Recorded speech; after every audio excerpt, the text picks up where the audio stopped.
Visakhapatnam airport నుంచి ఇవాళ ఇక్కడికి భోగాపురానికి 20 నాటికల్ మైల్స్ కూడా లేని పరిస్థితిలో ఏ రకంగా పెడతాడు చంద్రబాబు నాయుడు గారు ఇక్కడ ఎయిర్పోర్ట్ అని చెప్పి నేను అడుగుతా ఉన్నా. జగన్ అన్నంత బేకార్ పొలిటీషియన్ ని నాకు తెలిసి చరిత్రలో ఎవడు చూసి ఉంటాడు, చూడాడు కూడా. నాటికల్ మైల్ అంట, ఈయన స్పేస్ నుంచి వస్తుండో లేకపోతే సముద్రంలోకి వెళ్ళి ఈదుకుంటూ వస్తుండో.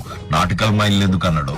నువ్వు అవునన్నా కాదైనా చరిత్రని నువ్వు ఒక బేకార్ గా అలా గుర్తు పెట్టుకుంటావు జగన్ అన్న.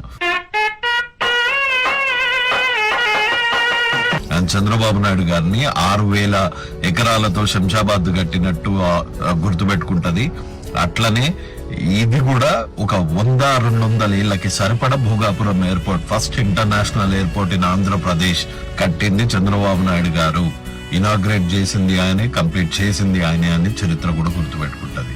నువ్వు ఎన్ని పన్నాగాలు చేసినా, ఎందుకు నాటికల్ మైల్ అన్నా చంద్రబాబు నేను అడుగుతావంట అంత పీపుల్గా. నువ్వు అసలు ఒక్క పని చెప్పు, ఇట్లా ఉండదు నీకు. వేస్ట్. లైట్ తీసుకో, నువ్వు ఇక రిటైర్ అయిపో. ఈ పనుల్లో కనిపించలేదు. జై హింద్.